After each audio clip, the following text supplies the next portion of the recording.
Hey there, viewers, and welcome back to the Self-Made Auto Channel. Got the 2011 Toyota. It's the Corolla. It's got the big 1.8. Inspection due.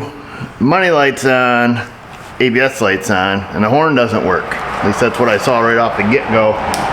Took a little spin underneath it to make sure it's worth fixing it before we dive into it too far here.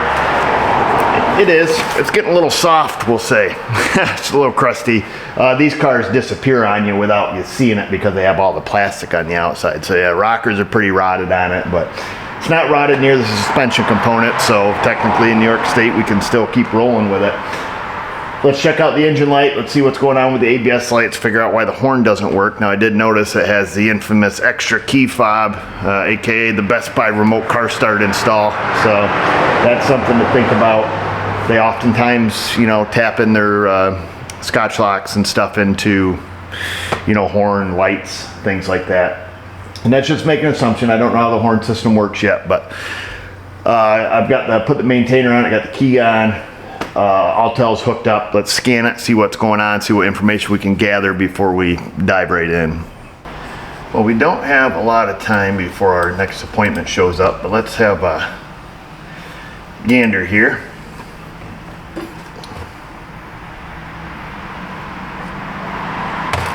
We'll get a little bit of info and hopefully develop some tests. Unless it has your classic EVAP codes in it, in which case we will just order the canister without smart key. So that's about the only thing you ever see go wrong with these. They'll have a pile of you know, EVAP codes in them. Orifice codes, high flow codes, low flow codes, vent valve codes, and you know, typically in that case we'll just look to see if the connector's all corroded. If the connector's not corroded, put a canister in it, because it's about the only part of the EVAP system you can buy. So we fix a lot of those. Oh yeah, look at that. 19 codes. That's handy. And usually the ABS light will come on if there's a malfunction, you know, with the engine light, but that usually wouldn't set 2 codes, so maybe a problem in there for real. We could also check with the customer to see, you know, did this all happen at once. I don't remember seeing the airbag or TPMS light on. All right, let's see what the survey says.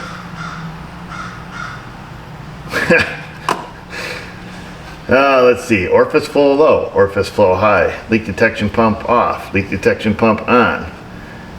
Okay, and then, yeah, these are all pending. Yeah, so, I mean, you can go way off in the weeds with this, but it's gonna need a canister. I mean, we'll do a visual inspection and see, but the first one of these I diagnosed a long time ago. You know, I spent a lot of time on it, and it's just verifying that it has the controls for the pump and all that stuff back there. It's funny, I almost called that one. So let's see, let me just make sure here. History, that's all EVAP. These are permanent codes, current codes. Okay, all right, well, let's see, is our monitor set? Okay, so all the monitors are set, so that's good. I mean, it's gonna need a canister. We'll check to see if, like I say, see if the connector is all corroded. I'm not gonna go too far off with that. I've done enough of these to know. Okay, ABS, we have your classic 1201 for engine control system malfunction. Master cylinder pressure 0 point high, that's interesting, 1422. Let's see what we can gather here. We'll go live data.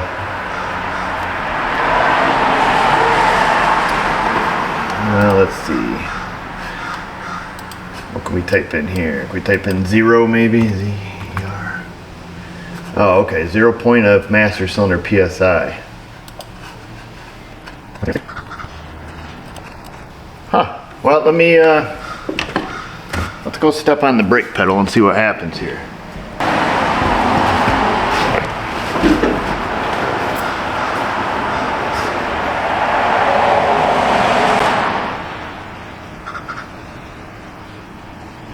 Yeah, I just wanted to get the stop lamp switch up there.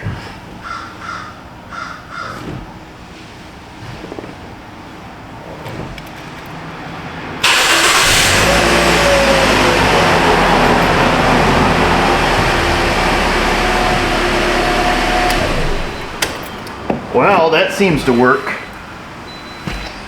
Good, so I don't know what's going on there. We'll look up that code criteria on that and see what that says. But looking at scan data, I mean, it appears normal. I would, you know, 1/2 volt sounds right. Huh. Well, we'll check into that because that seems kind of weird. Horn. No horn.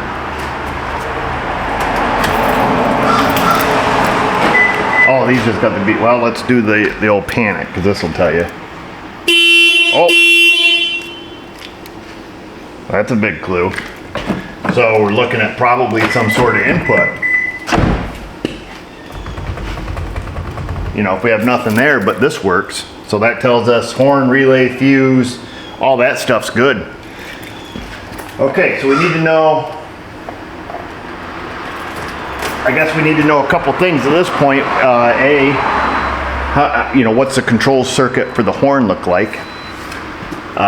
Is the panic horn the same as the city horn? Because that can be different on some vehicles. They'll have a parameter horn or an alarm horn and a city horn, but I think Toyota uses one, but that's something to think about.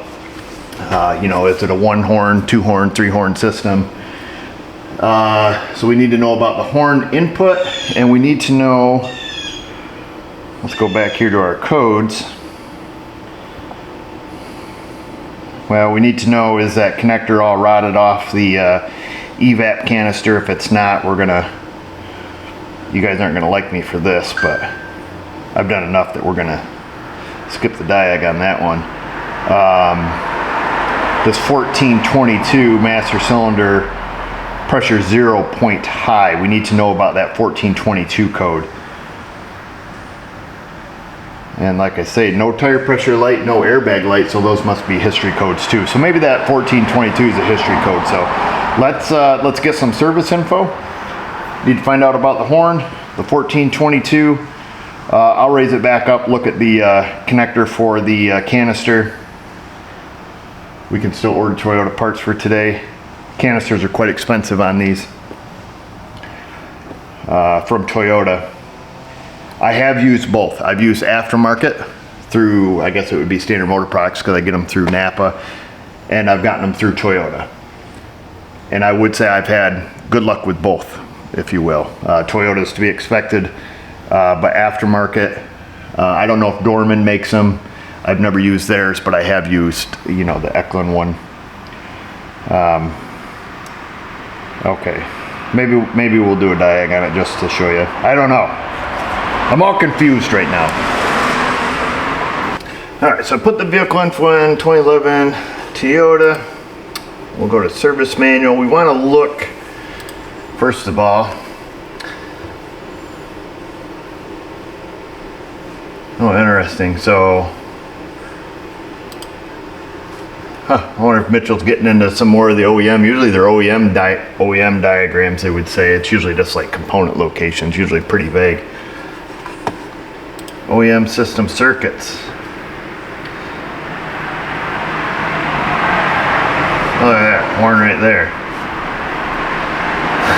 Just got lucky there. None of this is in alphabetical order. Mitchell's a little fumbly when it comes to OEM diagrams. We just got lucky here. Let's see. Well, we get lucky if we can come across again here. There we go. Horn. System wiring diagram. We know the fuse is good. We know the relay is good. Low pitched horn assembly. We know that's good. Spiral cable sub assembly, steering wheel pad, switch assembly. Oh, so pretty standard. Does it not even? It has to go through a computer. There's no way. It has to, because it could control it. You know, we push the button. So this diagram obviously is not, it can't be complete. Steering wheel pad. Some Toyota stuff is, it can be difficult, or at least I struggle a little bit with their wiring diagrams and a lot of their acronyms. Obviously this, you know, this is not a complete diagram because we pushed the button and made the horn blow, and if that was the case, there's no computer, there's no nothing here. So that's obviously not right.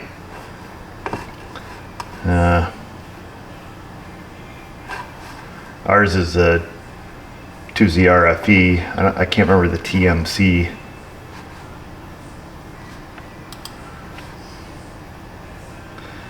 Yeah. We may have to pick a different way to go here. Okay, let's do this. Let's just go to the Mitchell color diagrams here. We'll go to horn and see what this looks like. Okay, yeah, so we have a main body ECU here that goes to fires the horn relay. Okay, so this makes a little more sense. I'm not going to go back and dig through that, OEM diagram if it is to try to figure this out. But relay, fuse, nose, good. Looks like a single horn assembly, which I'm kind of surprised at, that it doesn't at least have two tones, a high note and a low note. But yeah, single horn we know is good. We know the main body ECU here is good as well. We just need to see if the main body ECU is receiving its input. So is there, if we go back to diagnostics here, go to control unit, we'll go to main body. Let's look at our functions here real quick. And then we'll look at live data to see if there is an input, which I assume we don't have, otherwise the horn would blow. So nothing there. Active tests, okay, we have vehicle horn,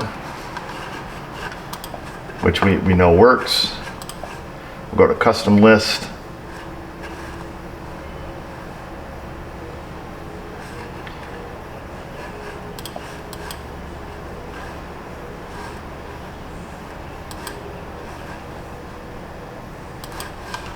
Let's come up here, see if there's any horn data PIDs. Oops, whoa dude.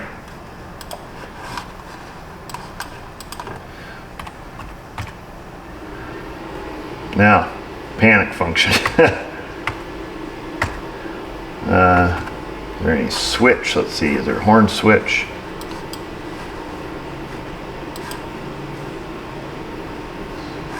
Combination pad switch. I wonder what that is. Or communication pad switch, sorry. Communication combo switch, probably not. Let me just poke through these let me go right to the end here. Well, I poked through those. I don't see anything unless it's something under the designation of communication switch, which we would have to look in service info here. So panic function on. Okay, well, we already know what we know. That works. So that's curious. Knowing what we see, here, I can look in service info to see if there is a data PID listed, is it communication pad? I don't know. Right offhand, I don't know. But we can see this is a very simple system. We know coming out of this spiral cable here, we know that, the light green wire is just pulled to ground. So it's a matter of, probably popping the column covers off, grounding that wire, seeing if Best Buy, cut into it with the remote start. That would be best case scenario, because then we can just, fix the wire if need be. So that's one thing we want to look at. So we know that. We've got to look at that. And then one other thing we need to look at, what was that code number? C2404. We need to go back. We need to look at that code. 1422. I was not even close. Okay, C1422. Let's see what that's all about. Oops. 1422. All right. Let's just see. Description. The master cylinder pressure sensor is located. Let's try that again. The master cylinder pressure sensor is connected to the skid control ECU in the brake actuator assembly. So we have power, stoplight switch, ground, master cylinder pressure sensor. All right, that's fun. When stop lamp is off, the PMC terminal voltage is more than 0.86 volts. PMC, so what's that? You always gotta figure out Toyota's acronyms. PMC is gonna be, I'm gonna assume, pressure master cylinder. Which ours was, what, a half a volt? Isn't that where we were at? Wasn't it sitting stationary at 0.5 when we looked there? Yeah, right there. So 0.5, and then we saw that increase as we stepped on the brake pedal. You remember? Let's see, stoplight switch, master cylinder pressure sensor, brake actuator. So yeah, I'm not going to go too far off with that. Let's just kind of look here. When C1425 is repaired to first, okay. We don't have that 1425 for a stop lamp switch circuit. Yeah, we know that lights come on and off. We did look at that. We saw that. Yeah, because that could be a thing, like if the brake pedal switch, if the brake light switch was going haywire, let's say the brake light switch did not come on, guy's stepping on the brake pedal, master cylinder pressure increases, but it doesn't see the input from the brake light switch. You know, computers are stupid. It doesn't know, you know, if this guy's stepping on the brakes for real or not, so bang, you know, slams on this ABS light, and it could be a matter of the brake pedal switch. So what we would have to do, just real quick, is to go back in, step on the brakes and see, does the brake light switch come on prior to, you know, the master cylinder pressure increasing above its threshold. What was it here? What was the code set criteria? The 0.8. Slow down there, fella. Description. Yeah, 0.86. Stop lamp switch is off. Pressure master cylinder voltage is above 0.86.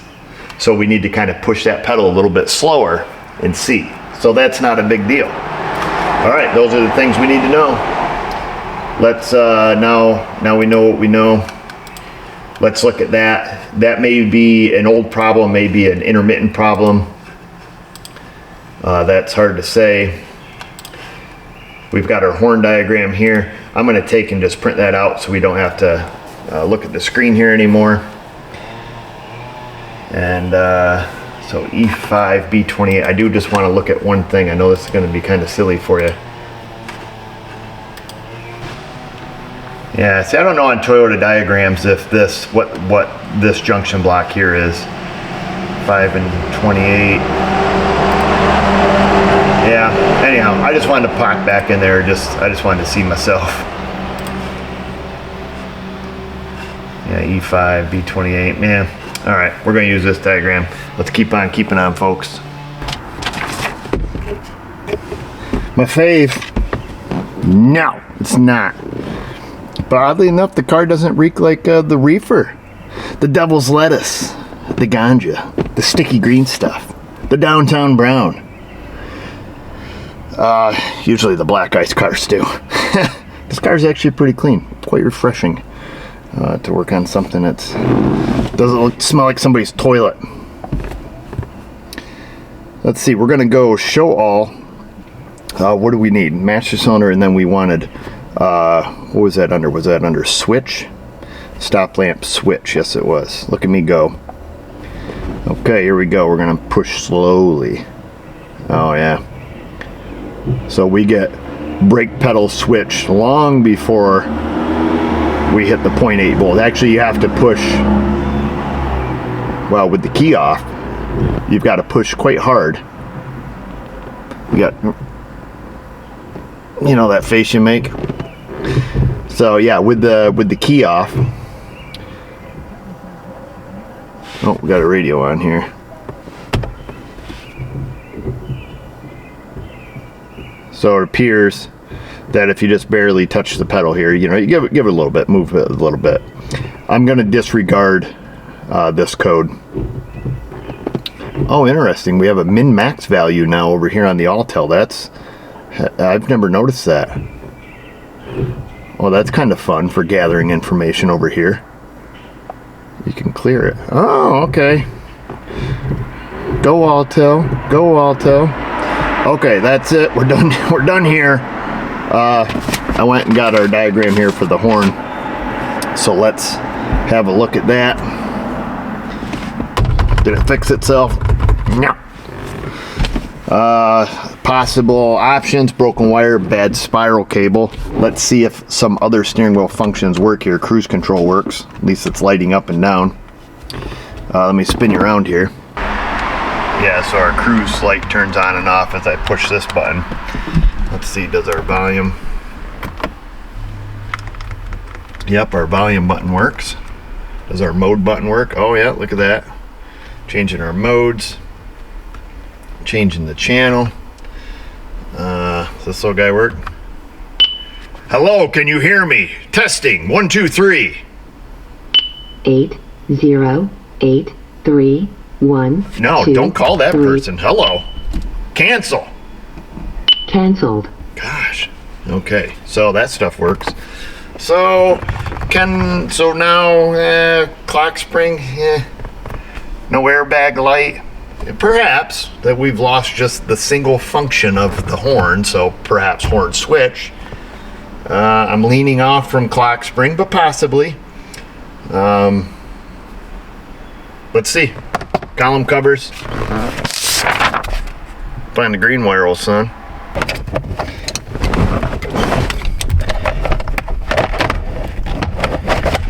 Okay, cool part about the Toyota, no screws.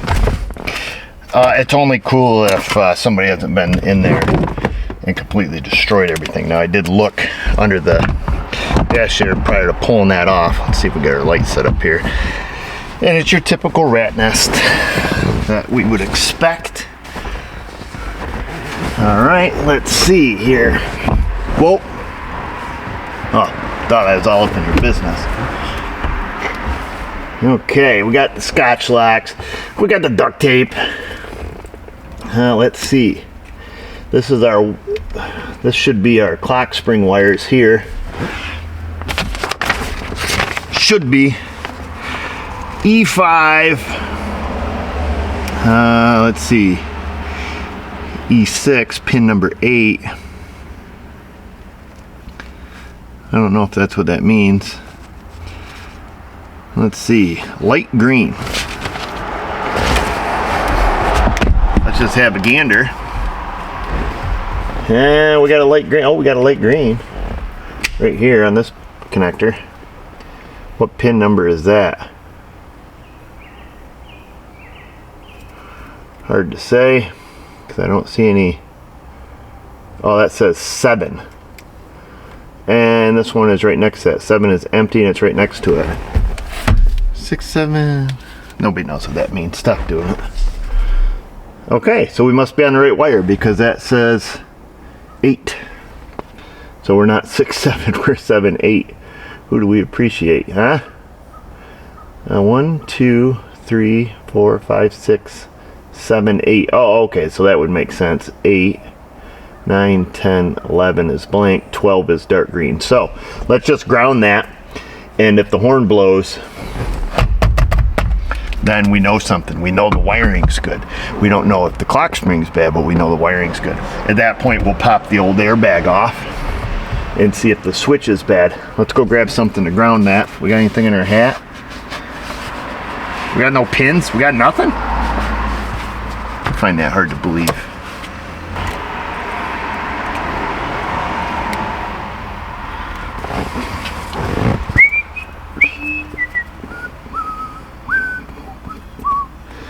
Well, let's just ground this to the steering column.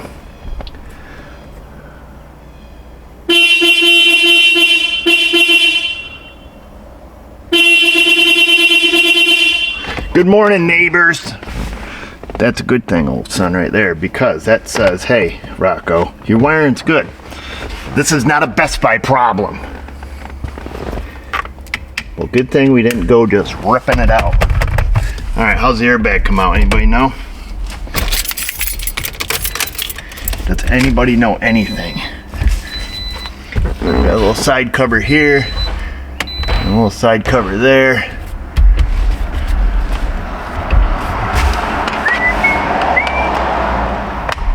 Hey, dude.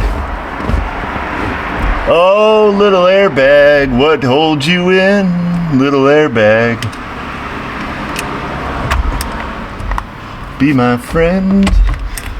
It's a song I just made up called Oh, Little Airbag. Oh, little airbag. You're just a bag of wind, little airbag. Don't blow up and kill us, my friend. Little airbag. Oh!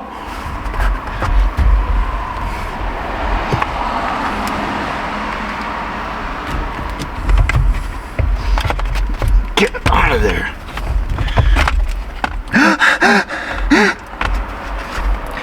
Where's the switch? That's our switch. Got a ground wire on it. I don't see anything happening.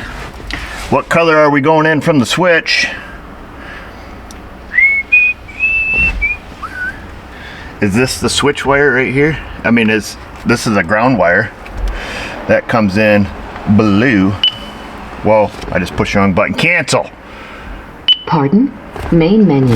Cancel. Available commands are Cancel. canceled. Gosh, you're pissing me off, lady. We do not have a color from the horn switch. However, I'm going to tell you something. You guys need to listen. We have from this switch here. So this is the horn switch. It's part of the. Oh, let me tip you up. Tip up. This is the horn switch. Has to be. Let's just verify all of our other wires going in. Yes, we have wires. Somebody's been in here. Wires from our cruise, wires from these buttons, wires from these buttons, and then of course our airbag wires, and then we have the simple horn switch right here, which is a blue wire. Blue. When that's connected, where is that going to ground through? All right. Let me just do something here. Let's go back to our ground here. It's like defusing a bomb. Yeah, interesting. Interesting.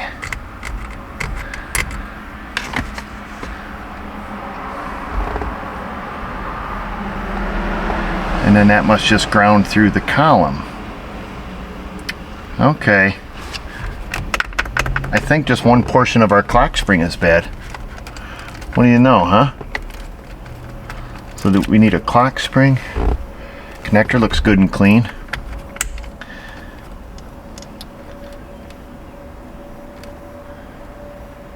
And yes, that's completely isolated. Okay, yeah. Can we test that with a meter? I suppose we could, to make sure the switch is good. And that would be it. You've spent way too long looking at this fella. Way too long. Got the meter. Has a useless light that turns on for about 2 seconds and then it shuts back off. So stupid option. I mean, it's more than 2 seconds, but it's off already. I've got this on the continuity selection. We're gonna go right here onto our switch and then this outer part of the frame.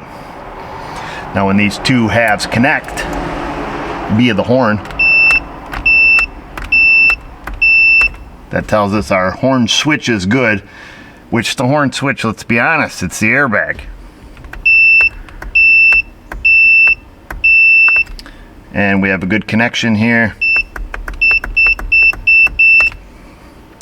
And we can verify that the wire is good because we'll back probe the wire where it goes right into the connector here for the airbag or for the clock spring. Let's see if we can get up on that joint.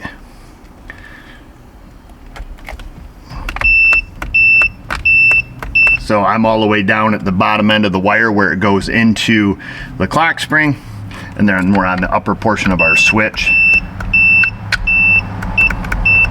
Honk, honk, honk, honk. Look at that, I'll be dipped. Our switch is good. Be very careful. Airbag's back in. We know what we need. We need a charcoal canister. We need a clock spring. We need to reset the light for the airbag, or for the ABS, because we don't know what happened there. Don't know, don't care. And then we move on with our life. So let me go see if we're gonna get the job. Let me look it over the rest of the way for inspection. We can put the column covers back on. Put that back on because that makes us look old and mature. And yeah, call Toyota. It's gonna be a spendy little deal here because we only use OEM clock springs. Do not ever in your life, in a million billion years, waste your time with an aftermarket clock spring. The ones from Napa are garbage. All the other aftermarket ones are complete trash. I don't care who makes it, they're junk. Don't waste your money on them. Buy an OEM clock spring and save yourself a lot of headache, unless it's discontinued, in which case just live with the airbag light or whatever. Hook up a toggle switch. You know, I'm gonna leave this off just in case we get the job. New customer, I have no idea if we'll get the job. And go from there. Let's see. Okay, that's it, folks. Gonna wrap this one up. We'll leave this as the diag part because, like I say, I have no idea if I'm gonna get the job or not, and we'll go from there. Sorry, I got my 8:30 is gonna be here. It's almost 8:30. Matter of fact, I think he's pulling in now. If I get the job, then I'll record the work, obviously. If I don't, then this is it. Hopefully you enjoyed the diagnostic process, figuring out what we figured out. You just got to use your clues, folks. So this stuff isn't rocket science. Some of it is, but this one wasn't. This is pretty standard run-of-the-mill stuff that we get in our shop daily. Stuff coming in for inspection. You get a horn or a light or something. You got to be able to trace down the circuit in a in a reasonable amount of time. And that's it. I don't even know what to say, other than I want to know what you got to say in that comment section. Look for us on the Insta and the Facebook while you're at it. And just remember, viewers, if I can do it, you can do it. Thanks for watching.